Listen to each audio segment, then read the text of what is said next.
Alright, so hey guys, I've been promising you a virtual DM briefing, which I don't think I've done since 2009, so this is definitely a treat. Hey, from California, and here we go. What we're going to go over today in preparation for me returning home from December 21st to January 8th, I know I've told you all that plenty of times, but just popping that back in your heads. Today we're going to go over 3 different pieces of magic. Now, they're things that we talk about a lot. They're things that we even utilize a lot in the game, but today we're going to go over beginner, intermediate, and more advanced ways to use these types of magic. Now, 3 pieces of magic you guys have as ancients include summoning spells, glamour spells, and scrying.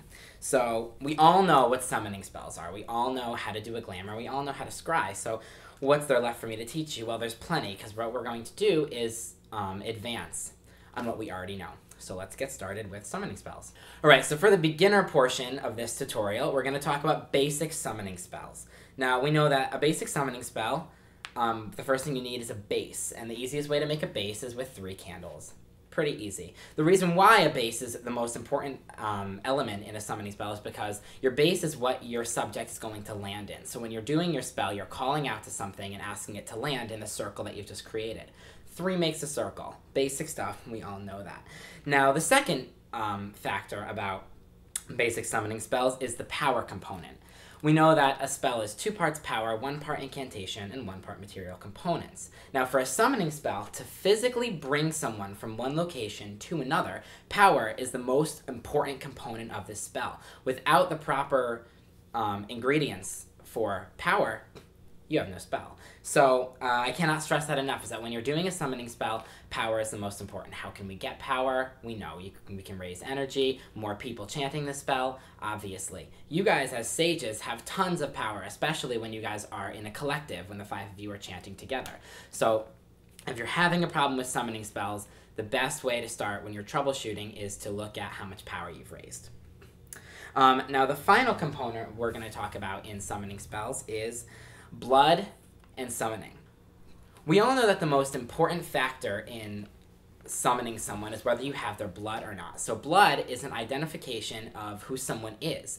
But it's not only who someone is in the physical realm, it's also who someone is spiritually. So someone's blood represents both their physicality and their magical properties. Having someone's blood is the most important aspect in summoning them, because it makes the summons much, much, much easier.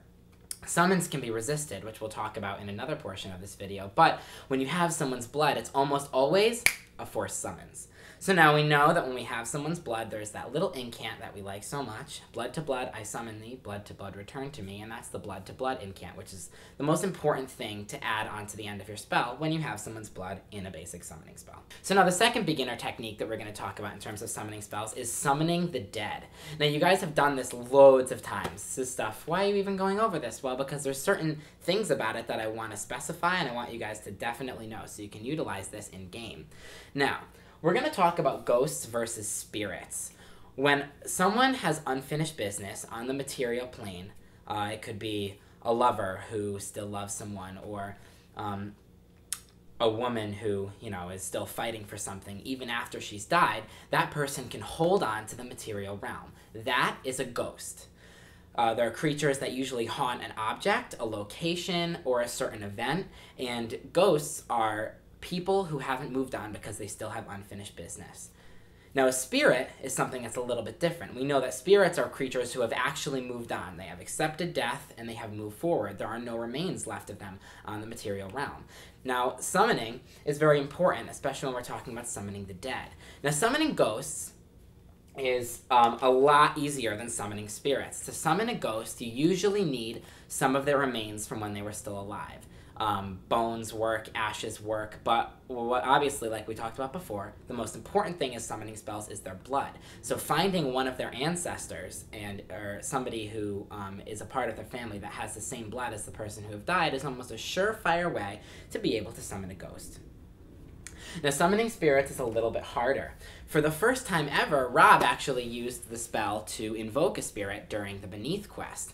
In a weird change of events, Rob ended up stabbing himself, but that aside, summoning a spirit is a little bit harder because since they've already moved on, there's no physical creature to summon into a base. The only way to do that is by physically taking them into you, which is super, super dangerous, as we saw with Rob. So if you're going to use the spell to take in a spirit, be very, very careful, because the only way to summon someone who's dead is to take them into you, which can be very dangerous. All right, so now we're going to move on to more intermediate practices of summoning, and the only note I have for intermediate summoning practices is resisting a summons. Now, summoning is a magical art that belongs to the ancient magical community. You won't see demons trying to summon you, you won't see benders trying to summon you, you won't see angels trying to summon you, yada yada. This is primarily because summoning takes a lot of power. You need a lot of power to summon you. So if nobody else but ancients can summon, who can summon me, Joe? Damascus. Which is why you need to know how to resist the summons, just in case. Summoning can land you guys in dangerous situations if you don't know how to properly resist it. I cannot stress that enough. Especially for some of you who are weaker. Or especially for you, Cord, just because you share some of Damascus's blood. Which you've utilized against him. So it's one of those situations where you need to know how to resist that, because you don't want to land yourself in a situation where Damascus summons you, throws you in prison, and then you're fucked. So the most important thing to note about resisting a summons is focus and meditation. It's always simple to feel when someone else is summoning you. You can feel that tug. You can feel yourself vanishing. What you need to do at that point is put everything else on hold. Meditation, relaxation, and focus. It's a practiced art, but if someone else is trying to summon you, instantly tune out everything. Owls, that's when you fucking stop time and just relax, meditate, focus, resist the summons. That's the most important thing. A natural ward, this is the other thing that can help you resist the summons, is lead. Now, I'm not saying all of you should walk around with a big block of lead in your backpacks, but what I am saying to you is having lead on you or on your person helps you resist the summons. So I guess that's just something to keep in mind. All right, so this last section we're going to talk about a more advanced form of summoning. This advanced form is called apparition. Apparition is the ability to summon someone's spirit to you as opposed to summoning their body to you. This is only done on people who are alive. So apparition is very important for a lot of different reasons. Mike and Al's, and this is some advanced magic, so if you want to skip ahead to this or just watch it and see if you can take it in, that's great. Apparition magic is when you force someone's spirit, someone who is still alive, into your circle of candles. Therefore, they do not come to you physically. Joe, why would we use this? Why wouldn't we just bring someone to us physically? Isn't that better? Not necessarily. So here are the pros and cons for summoning versus apparition. Summoning brings someone there to you physically. Let's say you are trying to summon someone who is a big threat. You're not going to summon Damascus to you. Apparating him to you might be a better option. When someone has landed in your circle spiritually, they have none of their powers. They're completely harmless. It's just something to keep in mind. Now, performing an apparition is a little bit more advanced. You guys know you need to write the spells. No part during this DM briefing or tutorial am I going to give you spells to do these things. I'm just giving you the building blocks to create them. So for an apparition, what you need are 4 candles as opposed to 3. 4 represents all of the elements, whereas 3 represents a circle. If you're calling someone's spirit, you need the presence of all the elements. So 4 candles to make a base for an apparition. Remember, apparition spells make their spirits appear, so whatever their bodies were doing, they're probably going to collapse doing whatever the hell they're doing. And then their spirit will appear landed in your circle of candles. The reason why this is also important is it's generally used for communication. Let's say you want to talk with Damascus, you want to talk with that demon, but you don't want them there as a threat for you physically, use an apparition. Now, apparitions take even more power than summoning, so apparitions are really advanced forms of magic. You're going to need a serious power base if you plan on utilizing this technique. The only one of you who's ever properly performed an apparition is Cord, so good job, Josh, on that one. I believe he performed that during the day of the 21st, which was also a power day, so keep that in mind. Full moons, great times to try and do these types of things. So I believe that closes our conversation about summoning. All right, so we're going to move on to scrying. Now, scrying is the art of present sight. Josh, who has the power of premonition, uses his ability to see the future, but scrying is something that's a little bit different.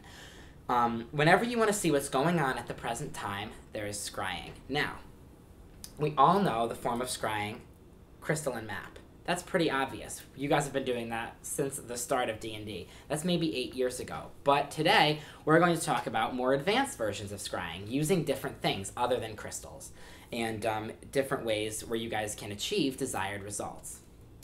So, let's start with the most basic stuff. So, in terms of beginner work with scrying, you guys know crystal and map. I think that's the only real form of scrying you guys have ever practiced before. You guys know to wrap the crystal around you 3 times, hold it over the map, focus on your location, counterclockwise motion. This form of scrying is used for location. Whenever you're trying to find someone or find an object, that is when you use the crystal and map form of scrying.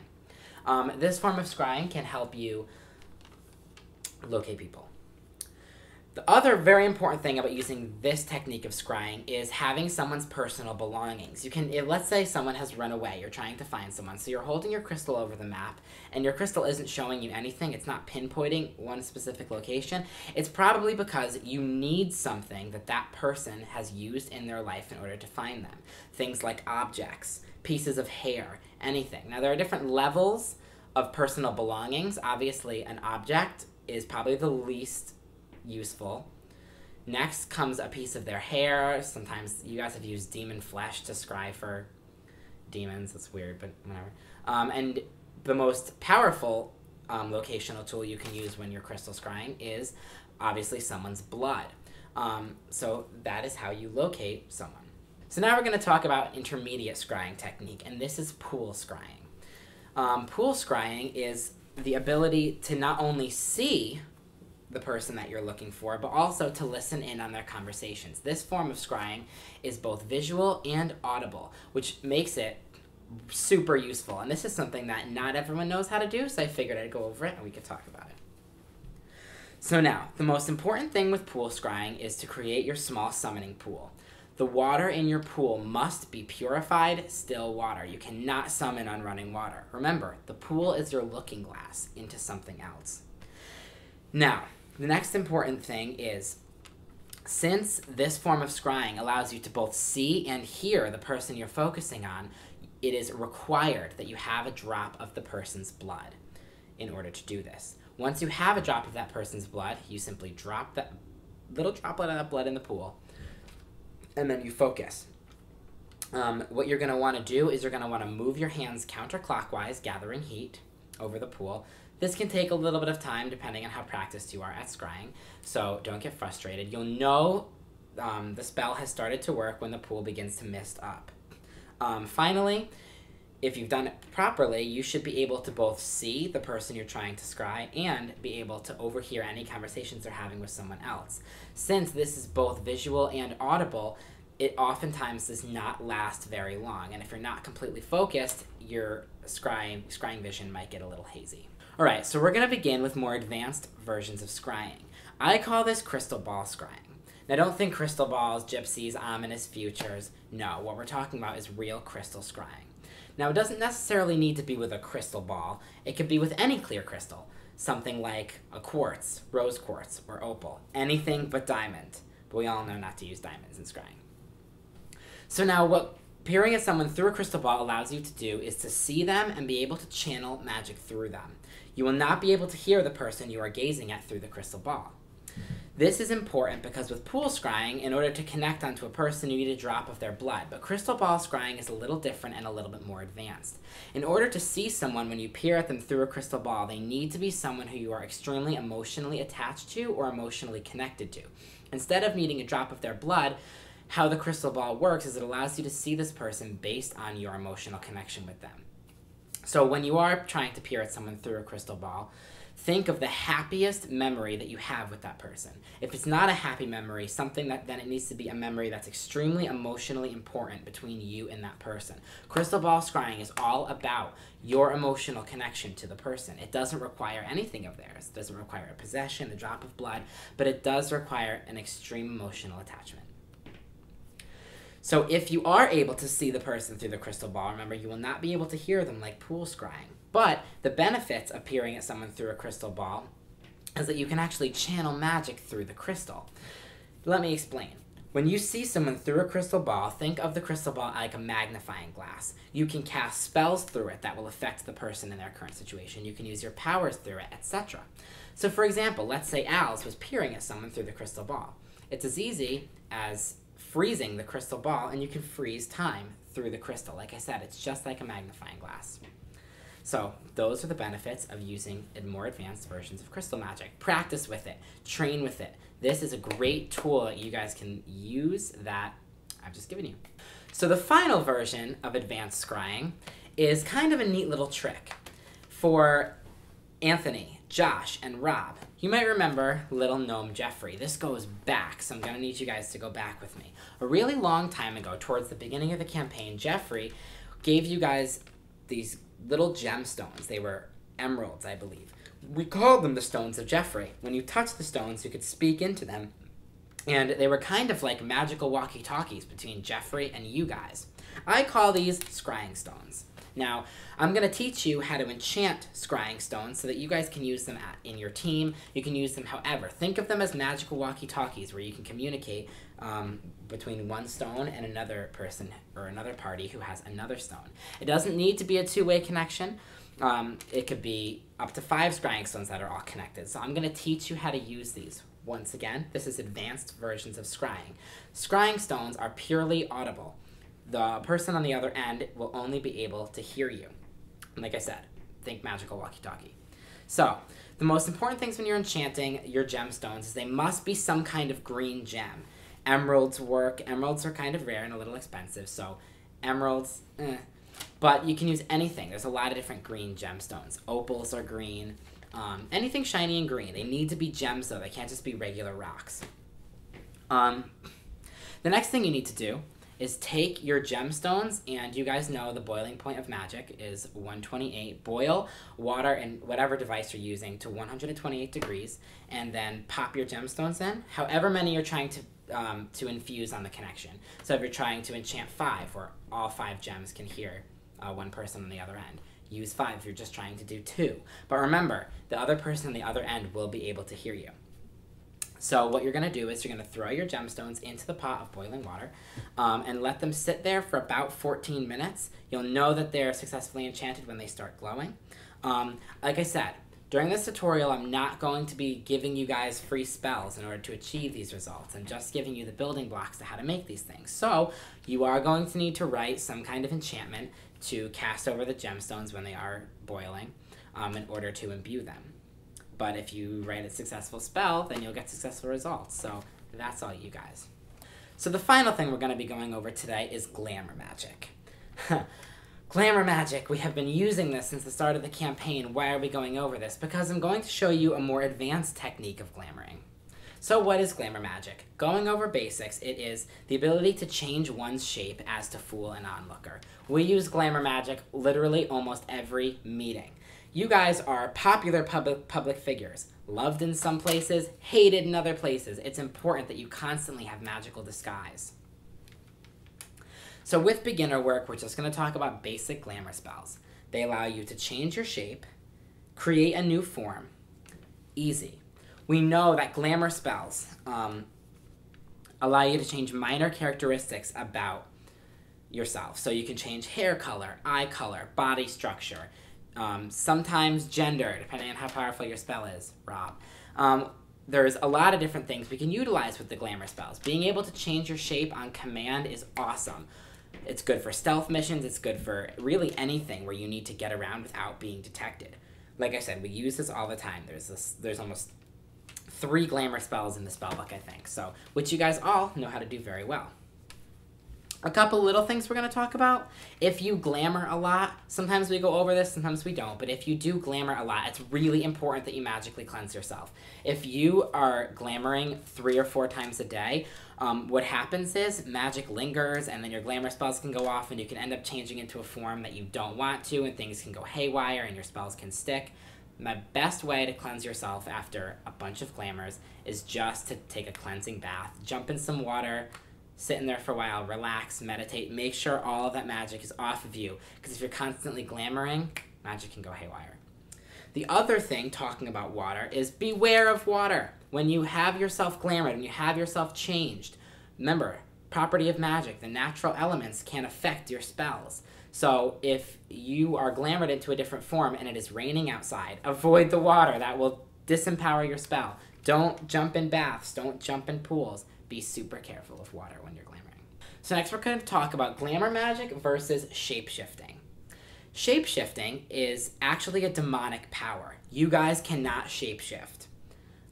Angels cannot shapeshift. Benders cannot shapeshift. Shapeshifting is a demonic ability. It is not ancient. It was once a good magical power, but then the demons stole it and made it their own. Now it's theirs, yada yada.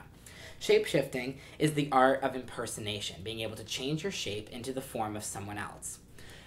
We cannot do this. Your powers cannot do this. You guys, when you glamour, take on forms that you create in your head. So the most important part about when you're casting a glamour is to really visualize the shape that you want to take on. Unfortunately, you guys cannot take on other person's shapes. Shape-shifting magic can, however, though, which is why it's very, very dangerous. We haven't come into contact with a lot of shape-shifting demons because it is an upper-level power. Note that. It is not a lower-level demonic power. So it is always upper level. So if you're fighting a shapeshifter, you're kind of in some deep shit if you don't know how to deal with demons. So shapeshifting is very important to note. We cannot do it. Demons can. Beware. Demons suck. So the final thing we're going to go over in this video is wild magic glamours. What? How can we use glamour magic wildly? Well, I'm going to show you. So the most important thing with wild magic always is to know how to do the extended version of the spell. If you think that you know how to cast a glamour spell so well, you know it's in the spell book, you know you've got it down, you can attempt this spell wildly. Now there's certain people who I would not suggest attempt this. Josh, do not attempt this. Your magic does not work like this. You will light yourself on fire. Moving forward, the first thing we're going to talk about in wild glamour magic is the benefits of using it. So how cool would it be, instead of having to channel and raise the energy to cast the extended version of the spell, you're running from someone, you could just deck behind a building, wave a wand in front of your face, change your shape, and run out into the crowd. It's really great for stealth missions. Some of you guys are better at stealth missions. Al's really good at stealth missions. Anthony, really good at stealth missions. Rob, you blow people up. So, that being said, we're going to start with wild magic glamour spells.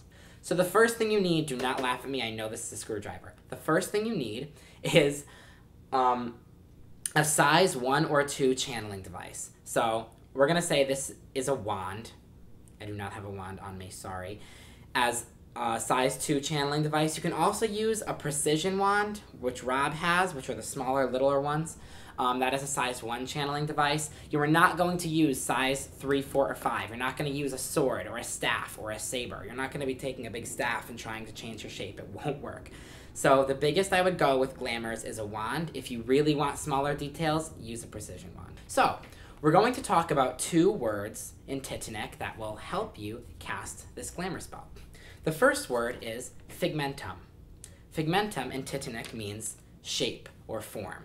So figmentum is the first word to note when casting wild glamour spells. The second word is mutus. Mutus means voice in Titanic. So we have figmentum, which means shape, and mutus, which means voice. When we're casting a glamour spell out of the spellbook, we're getting both shape and voice in the spell. So it's not important to think about changing your voice, but we don't want someone like Al's changing her shape into a giant ogre just for her voice to sound like her.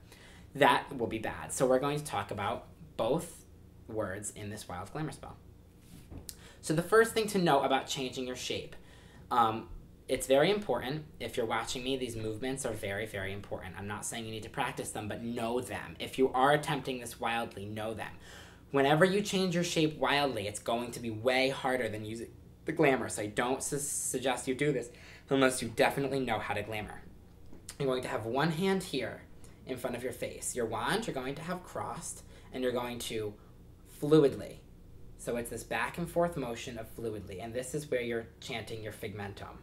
Maybe you have one default form you like to take when you're practicing this spell. Whatever it is, you need to have that clear, concise vision as you're doing the figmentum aspect of your spell. Remember, Glamour spells are fluid. They are not fire spells. They are not conducto. Josh.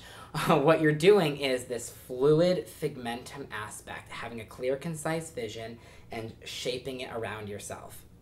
Now, glamours are not very flashy. They're not big magic where we're summoning up orbs and flames. It's not like that. Glamour magic is subtle. So it is the illusion that makes the spell so elusive. So the second part of wild glamour spells is mutus. In Titanic, this means voice. Now this is your throat chakra, your voice. So when we're talking mutus, we have figmentum, underhand with the wand, mutus. So you're backhanding, you're striking here. So watch this again. You're going to backhand with the wand and strike onto your throat, okay? Do not hurt yourself, Anthony.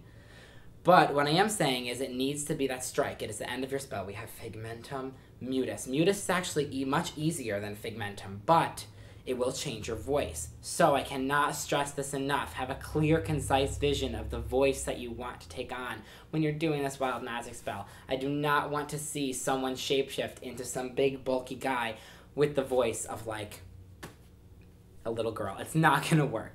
So what you need is, like I said, I cannot stress it enough, a clear, concise vision of how things work. So, one last time. Figmentum. Figmentum. We know if wild magic does not work the first time, continue chanting. Rob is very good at this. Rob, I think you'll be very good at wild magic glamours. Just letting you know. So, we have this, and then we have this. It's that simple. But it is very hard in practice, especially in high-risk situations. Emotions affect our magic. If you are running from someone and you're diving behind stuff and you're throwing magic all around and you're freezing time, you have to be careful because this spell takes a lot of focus. All right, so I think that wraps up everything that I wanted to tell you guys for the day. Remember, I come home on December 21st to January 8th. I really would like to get 3 or 4 awesome meetings in. So let me tell you what my goal is in coming home. We need to finish Delastia. Now, I know there's kind of a lot of in-house fighting about what's going on in Delastia, but it's really important that you guys communicate. If there is going to be a war in Delastia, and people are going to be taking cities, and you guys are going to be magically defending, magically attacking, you guys are all on different sides, remember, be careful about how much magic you throw around. The DM briefing for Delastia was meant to say magic in the mortal realm can be dangerous and has consequences. The second we started in Delastia with summoning spells and magic and anti-summoning spells and freezing time, and things got crazy. Mike got shot in the throat with electricity. That is crazy. There is no reason. Also, there is no reason we need to be using magic against each other because right now, as it stands, the seal on the spellbook has broken. It is December 11th in game time, which is funny because it'll be December when I come back. I would like to get through Delastia. If there is going to be a war for King's Landing, it's important that that happens. I would like to be able to finish Delastia in 1 meeting, 2 meetings tops. If we can have meetings like we did on the camping trip where shit's coming in and out and there's wars and there's fighting, that would be awesome. So I would love to get Delastia done in 2 meetings. The other 2 meetings are going to be spent, number 1, going to Karth. You guys need to get there. Anthony's plan, actually it's not even Anthony's plan, it's everyone's plan kind of. As discussed, the Solar Eclipse is coming. This is very important because this goes beyond Delastia. For those of you who don't know, which you should all know this, on the day of the Solar Eclipse, the moon is completely eclipsed by darkness. All of you lose your magic. Good magic vanishes on the day of the Solar Eclipse. It's going to be very important to note the forces of evil will strike on this day. Now, Rob had a genius idea to retreat to the northern hemisphere of the world. So I believe the plan is to get to Karth, which is the farthest city north, find a boat, find something, and explore. Try to get to the northern half of the world. Around the equator of the Earth is something known as the Veil. We're not exactly sure what it is. It could be a barrier, it could be anything. We don't know. But I guarantee you it will be heavily guarded by magic, so getting through there will not be easy. There's a reason the Titans segregated that off. No one's been there, so if you're planning on adventuring there, a lot of the stuff I said today could be important. I believe the plan is to set up some kind of way to get from the bottom half of the world to the northern half of the world on the day of the eclipse, where you are all powerless and can all be killed by Damascus. It's also important to note evil's goal on this day. What is Damascus's goal? That's very important. I've talked about this with several of you, but it's important to know, because if you know Damascus's goal, you can counteract that. If his goal is to get the Nexus, what the hell are you going to do on the day of the eclipse? So, with all of those great things in mind, I'd like to leave you guys saying that I can't wait to see you all in a few weeks. And yeah, blessed be.